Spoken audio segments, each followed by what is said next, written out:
वैसे तो सारे ही त्योहार मेरे लिए बहुत बढ़िया होते हैं, बहुत उमंग रहती है, लेकिन हाँ, नवरात्रि की बात ही कुछ और है। पूरे साल में 2 बार ये आती है और दोनों बार ही मेरी उमंग लगातार बढ़ती चली जाती है। और इसके लिए ना मैं बहुत सारी तैयारी करती हूँ, माँ का दरबार सजाती हूँ और वही मैंने माँ का जो दरबार अधूरा छूटा हुआ था वो मैंने पूरा कर दिया है। धीरे धीरे रोज पूरा कर रही हूँ और जो तैयारी होती है वो भी साथ के साथ कर रही हूँ, क्योंकि छोटा छोटा बहुत ढेर सारा सामान इसमें होता है। और ये हैं पीतल के बर्तन जो कि बहुत ही ज़्यादा गंदे हो जाते हैं, पूजा के जो बर्तन होते हैं। तो इसके लिए पीतांबरी का यूज़ करती हूँ, या जो बर्तन वाली शॉप होती है वहाँ से ये वाला पाउडर ले आती हूँ और इसका पानी का पेस्ट बना के, मतलब पानी को इसमें मिक्स करके पेस्ट बना के जो सूखे बर्तन होते हैं उन पर इस तरह से मैं लगा देती हूँ। इससे बर्तन अच्छे साफ हो जाते हैं और फिर इसको लगाने के बाद कुछ देर के लिए छोड़ देती हूँ।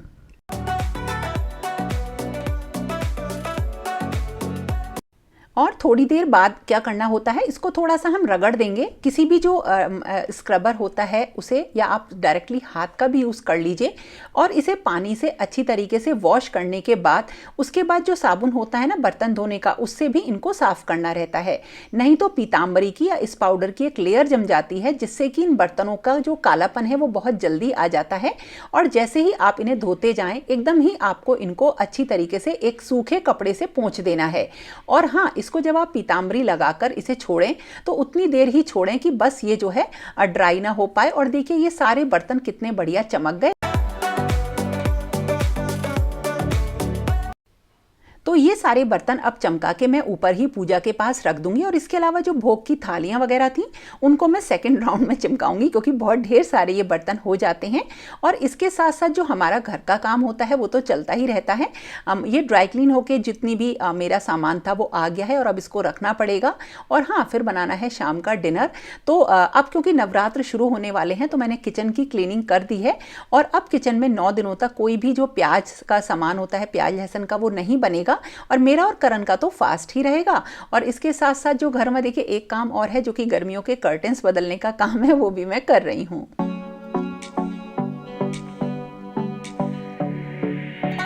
नवरात्रे आए और मंदिर की सफाई ना हो, ऐसा तो हो ही नहीं सकता। नया मंदिर बड़ा बढ़िया लगता है, मुझको सुंदर लगता है, आप लोगों को भी पसंद है। तो मंदिर हुआ या मंदिर के बर्तन हुए, वो सारे अब क्लीन करने रहते हैं। तो पहले मैंने एक ड्राई कपड़े से अच्छी तरीके से मंदिर को पोंछ दिया है। जब दीपक वगैरह जलाते हैं तो कालापन आ जाता है। और यह है कुछ सामान जिससे मैं सफाई करती हूँ, जैसे विनेगर हुआ, मतलब जो सिरका है, और यह है विम लिक्विड और पानी, और थोड़ा सा खाने वाला सोडा। अगर चिकनाई ना छूटे ना तो सिरका और खाने वाले सोडे को मिक्स करके उससे चिकनाई अच्छी तरह से छूट जाती है। वैसे तो मैं इसी तरीके से साफ करती हूँ, मतलब जो बर्तन धोने वाला लिक्विड होता है उसी से अच्छी तरीके से मैं मंदिर को रगड़ देती हूँ। तो ये तो मेरा मार्बल का, स्टोन का मंदिर है, लेकिन पहले जब वुडन होता था मेरा मंदिर, उसको भी मैं इसी तरह से क्लीन करती थी और उसके बाद किसी साफ कपड़े से इसको मैं साफ कर देती हूँ।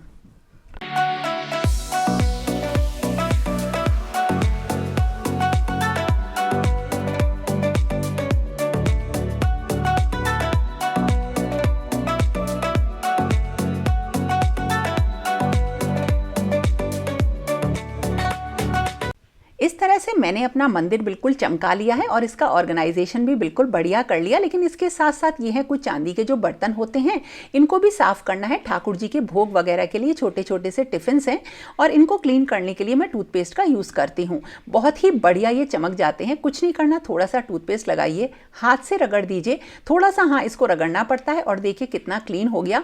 और इसका दूसरा साइड दिखाती हूँ, देखिए कितना काला हो रखा है। तो ये एक बहुत ही बढ़िया तरीका है। वैसे तो जो टूथपेस्ट का पाउडर होता है उससे भी अच्छी तरीके से क्लीन हो जाते हैं। थोड़े से हाथ गीले करके भी इसमें अच्छी तरह से रगड़ दिया और अंतर देखिए कितना बड़ा अंतर आ जाता है। और इस तरह से मैंने अपने जितने भी ठाकुर जी के जितने बर्तन थे वो सारे क्लीन करके चमका लिए।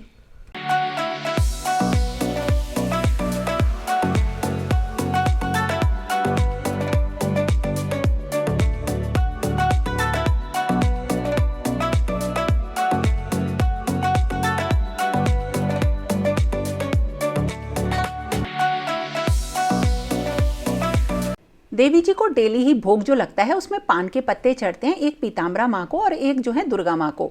इनको रखने का बड़ा अच्छा तरीका है ताजा पत्ते कैसे रहें, तो एक कोई भी रुमाल ले लीजिए, टॉवल ले लीजिए, हैंकी ले लीजिए और उसे गीला करके इस तरीके से पत्तों को किसी टिफिन में रखिए। पानी में बिल्कुल नहीं रखना है और जैसे ही ये टॉवल थोड़ा सा आपको लगे कि ड्राई हो गया है तो दोबारा से इसमें पानी छिड़क दीजिए। मंदिर में रखी हुई मूर्तियां या विग्रह बहुत ही जल्दी काले पड़ जाते हैं अगर वो पीतल के हों। साफ करने के लिए लीजिए थोड़ा सा आटा और इसमें नमक और थोड़ा सा जो सिरका होता है ना, सफ़ेद सिरका, वाइट विनेगर, उसको डाल के पेस्ट बना लीजिए और हाथों से अच्छी तरीके से मूर्ति में रगड़ दीजिए। मैं पीताम्बरी का यूज़ बिल्कुल नहीं करती हूँ क्योंकि मेरे लिए बिल्कुल जीवित देवता हैं। जब मैं अपने ऊपर इस्तेमाल नहीं कर सकती पीताम्बरी तो ईश्वर के ऊपर क्यों, इस विग्रह के ऊपर क्यों, इसलिए मैं इसी तरीके से इनको चमकाती हूँ या मैं अभ्यंग पाउडर ले आती हूँ। इससे ये बिल्कुल चमकती रहती हैं और अक्सर जिस दिन मेरा व्रत होता है तो मैं उस दिन इस किसी भी एक विग्रह को लेके मैं चमका देती हूँ। लेकिन हाँ, एक टाइम बीत जाता है जाड़ों में, मकर संक्रांति के बाद तो ये मैंने चमका ली।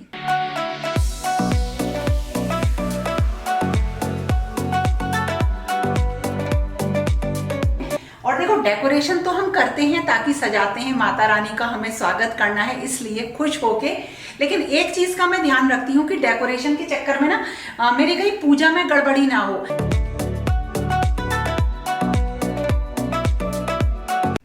और अब मैं बना लूंगी अष्टदल कमल और सारा सामान इस तरह से रखूंगी कि पूरी तैयारी हो जाए। और ये नवरात्रि से एक दिन पहले की बात है, रात की। तो सारा श्रृंगार का सामान हुआ, जो भी देवी देवताओं का सामान है वो बिल्कुल प्रॉपर तरीके से मैं रख दूंगी। और बहुत ही सुंदर सुंदर अब की बार मैं मुकुट लेकर आई हूँ। और एक सरप्राइज और है जो मैं भी आपको आगे किसी वीडियो में बताऊंगी। और इसी के साथ साथ अब हुआ लास्ट काम, ध्वजा को लगाने का। और इस तरह से एक रात पहले का मैंने सारा काम करके रख दिया।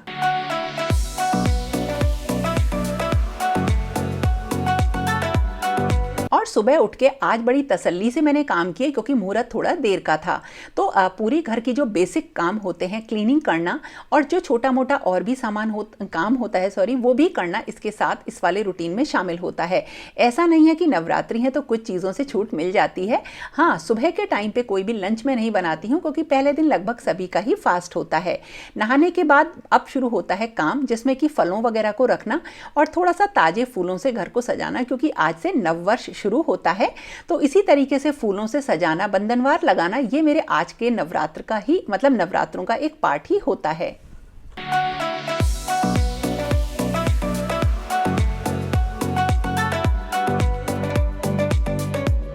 और जब मैं ये सारे काम कर ही रही थी तभी आ गई मेरी नंदरानी। मेरी जो नंद हैं वो अमर के ताऊ जी की जो बेटी हैं और उन्होंने कुछ सामान दिया। आपको लास्ट में वीडियो के बताऊंगी कि वो क्यों आई थी। तो थोड़ा सा मेरा जो शेड्यूल था वो थोड़ा सा आगे खिसक गया और अब मैं आ गई अपना बेसिक अपने वही पूजा के काम करने, जिसमें सबसे ज़्यादा पहला काम जो होता है, जो सबसे पहला काम होता है वो होता है स्वास्तिक का चिन्ह बनाना। तो जो भी शुभ संकेत होते हैं, जैसे स्वास्तिक का चिन्ह हुआ या शुभ लाभ हुए, उसी से मेरी नवरात्रि की सुबह की पूजा शुरू होती है।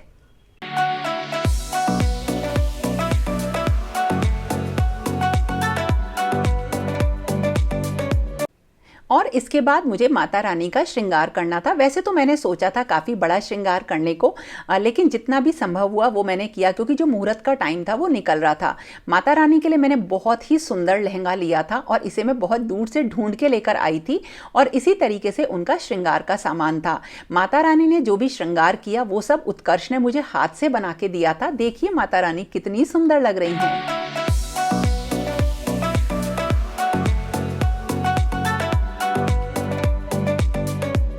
और जो मैं माँ का दरबार बनाती हूँ उसमें मैं माँ दुर्गा के साथ साथ माँ पीताम्बरा को भी स्थापित करती हूँ। तो दोनों का श्रृंगार करके मैंने स्थापित कर दिया और अब माँ को अपने घर लेके आने की बारी आई। तो मैं काफ़ी दिनों से मेरी मम्मी ने मुझे सिखाया था चरण बनाना देवी जी के। तो जब भी किसी भी देवी का कोई व्रत होता है या दिन होता है तो मैं इसी तरह देवी के चरण बनाती हूँ और उन्हें बाहर से अपने घर बुला के लेकर आती हूँ। और फिर होता है माता का चरण पूजन, जिसके लिए मेरे पास पीतल के चरण है माता रानी के, जो कि मैंने पिछले साल खरीदे थे। और इतना करने के बाद अब कलश स्थापना की बारी आती है। तो नारियल के ऊपर कलावा और एक वस्त्र पहना के और फिर कलश का पूरा जो भी सामान होता है वो उसमें डाला जाता है। पहले स्वास्तिक और रोली बना के गंगाजल के साथ कुछ सामान होता है जिसमें कि लौंग, सुपारी, एक मीठा बताशा, हल्दी हुई, हल्दी की गांठ हुई और एक सिक्का हुआ, मतलब ये सारी चीज़ें हैं। ये सब डाल के और आम के पत्ते से एक कटोरी रखते हैं आम के पत्ते के ऊपर, जिसमें चावल के दाने होते हैं, और कलश स्थापित कर देते हैं। और इसके बाद बारी आती है जौ बोने की। सब जितनी भी ये सारी चीज़ें हैं इनके नीचे मैं रखती हूँ अष्टदल कमल, और ऐसा माना जाता है ये जो जौ होती हैं ये माँ लक्ष्मी का प्रतीक होती हैं। और फिर बारी आती है अखंड दीपक की। जो मैं अखंड दीपक जलाती हूँ उसके लिए मैं जो हूँ तिल के तेल का यूज़ करती हूँ, और एक मैं घी का दीपक जलाती हूँ। और ये माता रानी का मैंने भोग भी तैयार कर दिया है। और उसके बाद इनको जलाने के बाद मेरी पूजा शुरू हो जाती है। और इनको भी मैंने जो अखंड जोत हैं इनको भी अष्टदल कमल के ऊपर रख रखा है। और अब बारी आई ध्वजा की। माँ की पूजा में जो भी छोटी छोटी चीज़ें होती हैं वो हम सबको पता ही होती हैं, और ये सिर्फ हमारी अपनी भक्ति का प्रतीक होती हैं। तो जब पुष्प से, गंध से, इत्र से माँ की पूजा करी जाती है, तो जो भी ये रूटीन होते हैं पूजा के, ये मैंने आपके साथ कई बार शेयर किए हैं। और माँ का श्रृंगार बहुत अद्भुत था। और जो गले में माँ ने हार पहन रखा है यही है वो जो उत्कर्ष ने मुझे बना के दिया था।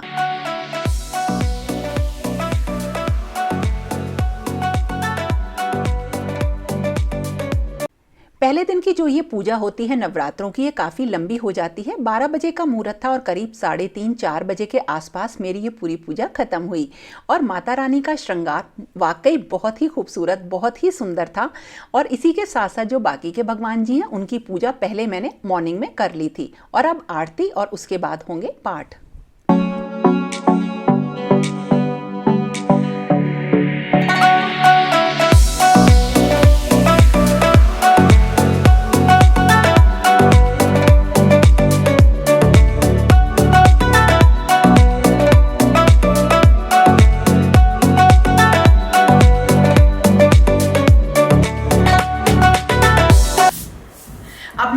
अपने लिए चाय। पाठ मैंने दोपहर के कर लिए हैं और जो बच्चे हैं वो मैं शाम को करूंगी पाठ। तो इसी तरीके से मेरी पूजा शुरू हो गई है 9 दिन की, 9 दिन लगातार चलेगी। लेकिन हाँ, चाय मुझे ज़रूर चाहिए क्योंकि 2:30-3 बज रहे हैं। और उसके बाद मैं सब जो भी और काम करना है घर का वो करूंगी, और क्योंकि वो भी ज़रूरी है। तो देखो इस तरह से होती है मेरी पूजा और बहुत आनंद आता है। ये ना बिल्कुल प्योर कॉटन की साड़ी है जो मलमल वाली होती हैं। इनमें ना काफ़ी आराम मिलता है, जैसे ना पूरे दिन पहने रहो, बिल्कुल ऐसा नहीं लगता। तो पहले तो मैंने एक हैवी साड़ी निकाली थी रेड कलर की, लेकिन वो बहुत हैवी थी। उसको तो मैं अब तक भी पहनती तो बहुत गर्मी लगने लगती, ऊपर नीचे जैसे चक्कर काटते हैं ना तो दिक्कत होने लगती। लेकिन इस तरीके की जो साड़ियाँ होती हैं मैं पूरे दिन पहन सकती हूँ, बहुत आराम से, बड़ी कंफर्टेबल होती हैं। आज ना मेरी नंद आई थी, वो एक्चुअली जो अमर हैं उनके ताऊजी की बेटी हैं, तो उनके बेटे की शादी है, तो वो उसके लिए इनविटेशन देने आई थी। और देखो क्या क्या चीज़ें वो लेकर आई ये बताऊं। तो ये तो है मिठाई का डब्बा, जो कि 2 डब्बे हैं मिठाई के जो कि कार्ड के साथ हैं। और इसके बाद मेरे लिए है एक साड़ी और अमर के लिए पैंट शर्ट का कपड़ा। तो दोस्तों ये था मेरा नवरात्रि सेलिब्रेशन का वीडियो, और कैसा लगा ज़रूर बताना। और थोड़ा सा वीडियो आने में डिले हो गया, उसका रीज़न ये था कि काफ़ी सारी तैयारी करनी रहती है, पूजा करनी रहती है। तो मैंने सोचा कि अपना पूरा सेलिब्रेशन के बाद का वीडियो आपके साथ शेयर करूंगी, और भी धीरे धीरे और भी वीडियोस में आपके साथ शेयर करूंगी। और कोई भी काम अगर आप पहले दिन नहीं कर पाए तो आपके पास 9 दिन हैं, आप 9 दिन में वो सारी चीज़ें करिए। मतलब सारे ही दिन बहुत शुभ हैं, तो हर दिन कुछ ना कुछ आप नया कर सकते हैं। जैसे आज अगर कुछ भूल गए तो उसे कल कर लीजिए। तो इस तरह से 9 दिन की नवरात्रि शुरू हो गई है। तो आप लोगों को भी शुभ और मंगलमय नवरात्रि। और शक्ति की उपासना से थोड़ी शक्ति मिलती है, थोड़ी क्या बहुत शक्ति मिलती है, तो मैं इसीलिए उनकी भक्ति करती हूँ। तो फिर मिलेंगे एक नए और इंटरेस्टिंग वीडियो के साथ। पसंद आए तो लाइक ज़रूर करना। तो फिर मिलेंगे एक नए और इंटरेस्टिंग वीडियो के साथ। तब तक के लिए ओके दोस्तों, thank you and bye bye. शुभ नवरात्रि।